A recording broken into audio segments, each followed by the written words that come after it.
ओशोच्या शिवसूत्र भाग 1 मधील दुसऱ्या प्रवचनातील पहिलं सूत्र बघूया. पहिलं सूत्र आहे,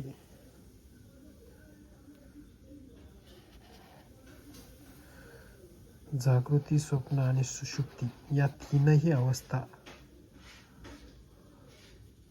स्वतंत्रपणे जाणून घेतल्या की तुर्यावस्थेचं ज्ञान होतं. आज मितीला आपल्याला जे माहीत आहे पण स्वतंत्रपणे त्याची माहिती नाही. आपण स्वप्नात असतो तेव्हा आपल्याला आपण स्वप्न पाहतो हे कळतं नाही. त्यावेळी तर आपण स्वप्नाशी एकरूप होऊन जातो. रात्री आपण स्वप्न पाहिलं हे सकाळी उठल्यावर लक्षात येतं. पण आता ती स्थिती संपलेली असते. जेव्हा ती स्थिती असते तेव्हा आपल्याला स्पष्ट स्वतंत्ररित्या कळत नाही. एक रूपत्व येतं. स्वप्नात वाटतं की आपण स्वप्न झालो.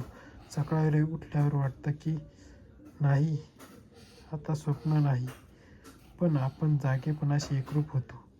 आपण म्हणतो आता मी जागा झालो. पण तुम्ही कधी असा विचार केला आहे का की रात्री तुम्ही पुन्हा झोपाल, हे तादात्म्य विसरायला होईल, पुन्हा स्वप्न पडेल, तुम्ही स्वप्नाशी एकरूप व्हाल, जे काही तुमच्या नजरेसमोर येतं त्याच्याशी तुम्ही एकजीव होऊन जाता. खरं तर तुम्ही सगळ्यांनाही वेगळे असता. हे म्हणजे जणू पाऊस यावा आणि तुम्ही स्वतः मी पाऊस झालो असं समजावं आणि मग उन्हाळा आल्यावर आपणच उन्हाळा झालो. मग थंडी कशी आली की स्वतःची थंडी झाल्यासारखं आहे. परंतु हे तिन्ही ऋतू तुमच्या भोवती आहे. तुम्ही या तिघांनाही वेगळे आहात.